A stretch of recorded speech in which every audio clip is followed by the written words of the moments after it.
Hello everyone, स्वागत है दोस्तों आपका मेरे चैनल पे। मैं प्रशांत कुमार शुक्ला एडवोकेट। साथियों, आज के वीडियो में हम लोग बात करेंगे एक इम्पॉर्टेंट टॉपिक, और साथ ही साथ आप लोग को टाइटल से ही पता चल गया होगा कि आज का वीडियो किस पे आधारित है। जो चेक बाउंस में केस होता है उसमें कितनी स्टेज होती है, आज के वीडियो में हम लोग बात करेंगे। चेक बाउंस की जो केस होता है उसकी पूरी डिटेल, साथ ही साथ इसमें क्या फीस लगती है, और जो भी आपके डाउट है अभी तक आपको अगर वो डाउट क्लियर नहीं हुए हैं तो ये वीडियो देखने के बाद आपको शिकायत का मौका नहीं मिलेगा। तो ये वीडियो को लास्ट तक बने रहिएगा, और चैनल में पहली बार चैनल को जरूर सब्सक्राइब करिए, लाइक करिए, शेयर करिए और कमेंट करना तो मत भूलिएगा। चलिए शुरू करते हैं। जो चेक बाउंस केस है उसमें कितने स्टेज होते हैं, सबसे पहले ये क्वेश्चन आता है। तो इसका आंसर ये होता है, जो चेक का केस एक आपराधिक समरी ट्रायल का केस होता है, यानी कि चेक बाउंस का एक छोटा सा प्रकरण होता है जिसमें कोर्ट जल्दी से जल्दी सुनकर अपना फैसला देती है। लेकिन वास्तविकता में यह केस लंबे समय तक अदालतों में चलने लगे हैं, क्योंकि आजकल यह केस बहुत बड़ी संख्या में हो गए हैं। चेक बाउंस का केस यानी कि एनआई एक्ट, जिसे बोलते हैं नेगोशिएबल इंस्ट्रूमेंट एक्ट 1881 की जो धारा होती है 138 यानी कि 138 के अंतर्गत संस्थित किया जाता है। जिस भी समय चेक प्राप्त करने वाला व्यक्ति अपने को भुगतान किए गए रुपए यानी नगद या अपने बैंक के खाते में प्राप्त करना चाहता है तो निर्धारित दिनांक को बैंक के चेक को भुनाने के लिए डालता है, परंतु अनेक कारणों से चेक बाउंस हो जाता है, जैसे कि बैंक में जो खाता बंद कर दिया जाना, अकाउंट में पैसा नहीं होना, या फिर चेक को खाते में लगने से रोक दिया जाना। जब भी चेक अनादर होता है तो ऐसे अनादर चेक को प्राप्त करने वाले जो व्यक्ति के पास चेक बाउंस का प्रकरण दर्ज कराने का अधिकार होता है। चेक बाउंस का जो प्रकरण होता है वो एक क्रिमिनल केस होता है। क्या आप लोगों ने समझा कि जो चेक बाउंस का एक प्रकरण होता है वो एक क्रिमिनल केस होता है, जिसकी कार्रवाई एक क्रिमिनल कोड के मजिस्ट्रेट के कोर्ट द्वारा संपन्न की जाती है, और जो लेन देन के मामले में सिविल होते हैं, परंतु चेक बाउंस के जो प्रकरण में या आपराधिक प्रकरण में रखा जाता है। तो आपने ये समझा। इसमें जो लीगल नोटिस है वो क्या होती है। जो चेक बाउंस के प्रकरण में शुरुआत में जो लीगल नोटिस के माध्यम से की जाती है, जब चेक बाउंस जो होता है इसके बाउंस होने के 30 दिनों के भीतर चेक देने वाले व्यक्ति को एक लीगल नोटिस देना होता है, जिसे अनधिकृत अधिवक्ता द्वारा भेजा जाता है। जिस लीगल नोटिस में चेक बाउंस हो जाने के कारण अपना भुगतान नहीं हो पाने के कारण किए जाते हैं, यानी कि 15 दिवस यानी कि 15 दिन के भीतर अपनी राशि के चेक देने वाले व्यक्ति से वापस ले जाने का निवेदन किया जाता है। कोई भी चेक बाउंस के प्रकरण में लीगल जो नोटिस भेजने की जो अवधि चेक बाउंस होने के दिनांक से 30 दिन के भीतर करनी होती है। 30 दिन के ऊपर लीगल नोटिस भेजा जाता है तो न्यायालय चेक बाउंस के प्रकरण को संशोधित किए जाने का अधिकार चेक को रखने वाला व्यक्ति को खो देता है। जो 15 दिन का जो समय है भुगतान किए जाने के लिए या चेक बाउंस के संबंध में मध्यस्थता करने के लिए चेक देने वाले व्यक्ति को दिया जाता है। उस समय के बीत जाने के बाद 30 दिन यानी कि 30 दिवस के भीतर न्यायालय में चेक बाउंस का जो प्रकरण दर्ज किए जाने का अधिकार चेक प्राप्त करने वाले पक्षकार को प्राप्त हो जाता है।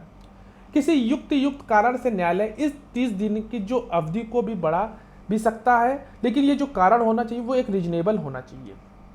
लीगल नोटिस स्पीड पोस्ट या रजिस्ट्री एडी के माध्यम से भी भेजा जाता है, तथा इसमें जो रसीद प्राप्त होती है वह रसीद चेक बाउंस के प्रकरण लगाते समय दस्तावेजी काम करती है। चेक देने वाले व्यक्ति का पता ठीक होना चाहिए, उसे भी इस बात के लीगल नोटिस दिया जाना चाहिए। आइए जानते हैं कि मजिस्ट्रेट की कोर्ट कैसे इसका निर्धारण करती है। जिस थाना क्षेत्र के अंतर्गत वह बैंक होती है, जिस बैंक में चेक को भुनाने के लिए लगाया जाता है और चेक बैंक अनादर हो गया हो, तो उस थाना क्षेत्र के जो मजिस्ट्रेट के न्यायालय में इस चेक बाउंस के प्रकरणों को संशोधित किया जाता है। आइए जानते हैं कि चेक बाउंस में कितनी कोर्ट फीस होती है। चेक बाउंस के प्रकरण में कोर्ट फीस एक महत्वपूर्ण चरण होता है। चेक बाउंस के प्रकरण में फीस के 3 स्तर दिए गए। इन 3 स्तरों में कोर्ट फीस का भुगतान स्टाम्प के माध्यम से किया जाता है। पहला जो होती है, इसमें कम से कम 1 लाख रुपए यानी कि 1 लाख राशि तक के चेक के लिए चेक की जो अंकित राशि की 5% की कोर्ट फीस देना होती है। फिर उसके बाद 1 लाख से 5 लाख तक के चेक के लिए जो राशि है वो 4% की कोर्ट फीस देनी होती है। और जो 5 लाख से यानी कि 5 लाख से ऊपर कि जो चेक की जो राशि है उस पर 3% की कोर्ट फीस देनी होती है। आपने समझा, इसमें 3 स्तर होते हैं, यानी कि जो 1 लाख की जो राशि है उसमें 5% होता है, और 1 से 5 तक में जो 4% की कोर्ट फीस देनी होती है, और 5 लाख से ऊपर में जो राशि है उस पर 3% की कोर्ट फीस देनी होती है। इसमें जो दस्तावेज यानी कि डॉक्यूमेंट है वो क्या है? परिवाद पत्र जो सबसे महत्वपूर्ण होता है। चेक बाउंस के प्रकरण में परिवाद पत्र मजिस्ट्रेट की कोर्ट के नाम से तैयार किया जाता है। इस परिवाद पत्र में भुगतान के संबंध में कुल लेन देन जो कि व्यवहार हुआ उस व्यक्ति से संबंधित सभी बिंदुओं पर मजिस्ट्रेट को संज्ञान दिया जाता है। इस परिवाद पत्र में परिवादी का शपथ पत्र भी होता है, जिसे हम लोग एफिडेविट कहते हैं, जो शपथ आयुक्त द्वारा रजिस्टर्ड होता है। चेक की एक ओरिजिनल कॉपी, एक अनादर स्लिप और लीगल नोटिस की एक प्रति यानी उसकी कॉपी। लीगल नोटिस भेजते समय एक स्लिप प्राप्त होती है जिसे सर्विस स्लिप कहा जाता है, जिसमें लीगल नोटिस भेजे जाने के दिनांक अंकित होती है। वह स्लिप दस्तावेजों में लगनी होती है। और गवाहों की सूची, अगर प्रकरण में कोई गवाह है तो गवाहों की सूची भी डाली जाएगी। प्रकरण रजिस्टर्ड होना चाहिए। जो जब सारे दस्तावेज प्रस्तुत कर दिए जाते हैं तो कोर्ट जो होता है वो केस द्वारा रजिस्टर्ड कर दिया जाता है और एक केस नंबर कोर्ट द्वारा अलॉट कर दिया जाता है। समन, इस प्रकार में पक्षकारों को कोर्ट द्वारा सम्मन किया जाता है और कोर्ट में उपस्थित होने के आदेश दिया जाता है। पुनः सम्मन, यदि आरोपी कोर्ट में उपस्थित होकर प्रकरण में अपने लिखित अभिकथन पे नहीं कर रहा होता है तो ऐसी परिस्थिति में पुनः सम्मन कोर्ट द्वारा भेजा जाता है। वारंट, इसमें यह प्रकरण में एक अपराधी प्रकरण का होता है जिसमें मजिस्ट्रेट के कोर्ट द्वारा सुना जाता है। इस प्रकरण में आरोपी को बुलाने के लिए वारंट भी किए जाते हैं। यदि आरोपी समन में के द्वारा कोर्ट में उपस्थित नहीं हो रहा है तो कोर्ट अपने विवेकानुसार जमानत या गैर जमानत किसी भी भांति जो वारंट आरोपी के नाम पर संबंधित थाना क्षेत्र को जारी कर देता है। क्रॉस एग्जामिनेशन, आरोपी जब कोर्ट में उपस्थित होता है तो वह एक नेगोशिएबल एक्ट की धारा 145 का सब क्लॉज 2 का आवेदन देकर कोर्ट में क्रॉस करने का निवेदन करता है।